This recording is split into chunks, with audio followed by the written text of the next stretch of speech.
Hello സുഹൃത്തുക്കളെ, നാളെ മകരപ്പൊങ്കലല്ലേ. അതിന് പൊങ്കൽ വെക്കാനുള്ള സ്ഥലം എല്ലാം റെഡിയാക്കി ഇട്ടിട്ടുണ്ട്. കഴിഞ്ഞ വർഷമാണെങ്കിൽ നമുക്ക് കരുമ്പ് കിട്ടിയില്ല. അവസാന സമയത്ത് പോയി നോക്കിയപ്പോൾ തീരെ കണം കുറഞ്ഞ കരുമ്പാ കിട്ടിയ, നല്ലതൊന്നും കിട്ടിയില്ല. തമിഴ്നാട്ടിലാണെങ്കിൽ ഇഷ്ടം പോലെ മുക്കിന് ഇഷ്ടം പോലെ കരുമ്പാ. ഇവിടെ അങ്ങനെ പതിവില്ല, കിട്ടാറില്ല. ചിലപ്പോൾ കരുമ്പ് ജ്യൂസ് കടയിലൊക്കെ കാണും. എന്നാലും ഞങ്ങൾ പോയി ഒന്ന് അന്വേഷിച്ചിട്ട് വരട്ടെ. നല്ലത് കിട്ടണേന്ന് പ്രാർത്ഥിച്ചുകൊണ്ടാണ് പോകുന്നത്. എന്നാലും പോയി നോക്കാം.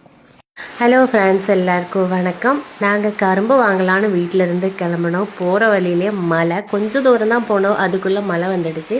சரின்னு ஒரு கடையில் ஒதுங்கி நின்றுட்டு இருந்தோம். ஒரு அரை மணி நேரம் ஆகிட்டும் மழை நிற்கிற மாதிரி தெரியல. அதனால சரி, மழை நனைஞ்சாலும் பரவாயில்ல, கண்டிப்பாக பொங்கலுக்கு கரும்பு வேணுமே, கரும்பு இல்லாமல் பொங்கலா அப்படின்னு வாங்கறதுக்காக கிளம்பிட்டோம். போகிற வழியில் நிறைய கடையில் கேட்டு தான் போனோம். ஆனால் எங்கேயுமே இல்லை. இது எங்கள் ஊர் ஐயப்பன் கோயில். இங்கே தான் இருந்து திருவாபரணம்லாம் கொண்டு போனாங்க 2 நாளைக்கு முன்னாடி. இப்போ அதனால தான் இங்கே கூட்டம் இல்லை. 2 நாளைக்கு முன்னாடிலாம் செம்மையாக இருந்தது கூட்டம்.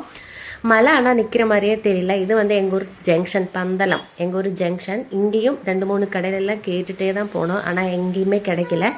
கொஞ்சம் தூரத்தில் ஒரு ஜூஸ் கடை இருக்குது. அந்த கடையில் இருக்குன்னு நினச்சிட்டு நாங்கள் அவங்க கொஞ்சம் தூரம் போனோம். அங்கே போயிட்டு அவங்கக்கிட்ட நம்ம கேட்டு பார்க்கலாம் இருக்கான்னு. ஆனால் ஜூஸ் கடையில் வந்து நம்ம ஒரு கரும்பு மாதிரி இருக்காது. அந்த நீல வைலட் கலரில் அந்த மாதிரி கரும்பு கிடைக்காது. வெள்ளை கலர் கரும்பு தான் கிடைக்கும். இருந்தாலும் பரவாயில்ல, ஏதோ ஒன்று ஆக மொத்தம் நமக்கு கரும்பு தானே வேணும் அப்படின்னு போய் கேட்டோம். அவங்க இருக்குது, வாங்க காமிக்கிறோம், உங்களுக்கு பிடிச்சிருந்தா எடுத்துக்கோங்க அப்படின்னு சொன்னாங்க. சரின்னு நானும் அவரும் போனோம். அங்கே வந்துட்டு ஒரு 2 லோடு இருக்கும் போல், அவ்வளோ கரும்பு. அவங்க அங்கேருந்து தான் நிறைய இடத்துக்கு சப்ளை பண்ணுறாங்க போல். ஆனால் எல்லாமே வெள்ளை கலர் கரும்பு தான் இருந்தது. இருந்தாலும் பரவாயில்லன்னு நல்லதாக 2 பார்த்து எடுக்க சொல்லி வாங்கிட்டு வந்துட்டோம். அதை வந்து அந்த கடையில் உள்ளவங்களே கயிறு போட்டு கட்டி எல்லாம் கொடுத்தாங்க, கீழெல்லாம் விழுந்துடாத மாதிரி. இவ்வளோ தூரம் மழை நனைஞ்சு போனாலும் பரவாயில்ல, கரும்பு கிடச்சிருச்சு, அதுதான் பெரிய விஷயம். அந்த கரும்புக்கு வந்துட்டு 180 ரூபா வாங்கினாங்க. நாங்கள் பணம் கொடுத்துட்டு தான் வாங்கினோம். வாங்கிட்டு நாங்கள் அங்கேருந்து கிளம்பிட்டோம். இங்கேருந்து போவையில் நல்ல வெளிச்சமாக இருந்தது. மழை பெஞ்சனால லேட் ஆகிடுச்சு நாங்கள் கடைக்கெல்லாம் போகிறதுக்கு. திரும்பி வரையில நல்லா இருட்டாயிடுச்சு. இவ்வளோ கஷ்டப்பட்டு கரும்பு வாங்கிட்டு வந்திருக்கேன். கவனமாக பிடிச்சிக்கோ, கீழே விழுந்து உடஞ்சி போச்சுன்னா கரும்பும் போயிடும், கீழே விழுந்து அடிபட்டுடும்னு சொல்லிட்டே கிண்டல் பண்ணிகிட்டே வந்தார் எங்கள் வீட்டுக்காரு. நாங்கள் அங்கேருந்து கிளம்பி வர ரொம்ப இருட்டாயிடுச்சு. மழையும் ஓரளவுக்கு நிற்க ஆரம்பிச்சிருச்சு. இதெல்லாம் பட்டாசு வெடிக்கிறாங்க. ஏன்னு கேட்டால் இன்றைக்கி வந்து மகர ஜோதி இல்லையா, ஐயப்பன் கோயிலில் ஜோதி தெரிகிற டைமில் இங்கே கோயில் எல்லாமே பட்டாசு வெடிப்பாங்க.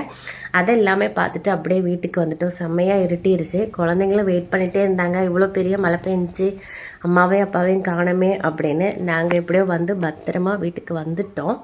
வெளியில் எங்கேயாவது போயிட்டு வந்தால் குழந்தைங்க முதல்ல ஓடி வந்து பார்ப்பாங்க, ஏதாவது ஸ்நாக்ஸ் வாங்கிட்டு வந்திருக்கமான்னு.